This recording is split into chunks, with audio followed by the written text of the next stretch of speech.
से देखिए, मुंबई हमलों का गुनहगार और मोस्ट वांटेड आतंकवादी दाऊद इब्राहिम को लेकर एक बड़ी खबर सामने आई है। कई मीडिया रिपोर्ट्स में कहा जा रहा है कि उसे जहर देकर मारने की कोशिश की गई है।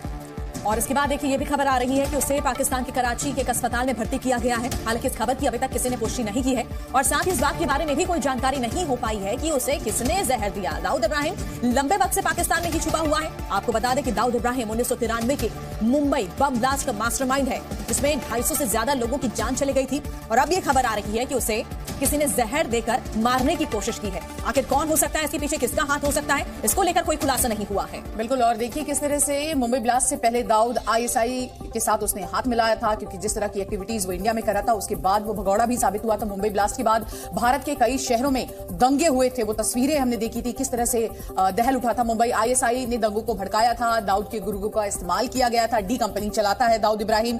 हथियार के लिए खालिस्तानी आतंकियों का मुंबई के गैंगस्टर से भी गठजोड़ कराने की बात सामने आई थी। तो खालिस्तानियों के अंडरवर्ल्ड कनेक्शन में दाऊद का पैटर्न दिखा था।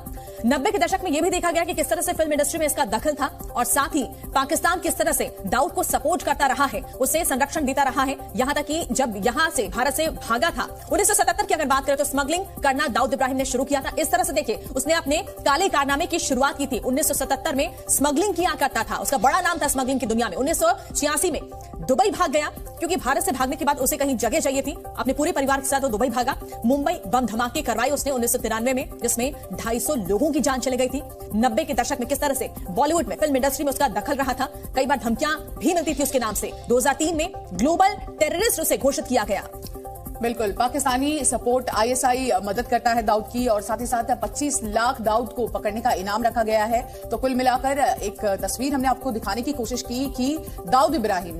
दोस्तों, सोशल मीडिया और न्यूज एजेंसियों के द्वारा जानकारी मिल रही है कि अंडरवर्ल्ड डॉन दाऊद इब्राहिम को पाकिस्तान में जहर दिया गया और इनको जो है कराची के एक हॉस्पिटल में भर्ती किया गया है। तो ये दोस्तों अब तक की बहुत ही बड़ी और ब्रेकिंग न्यूज है।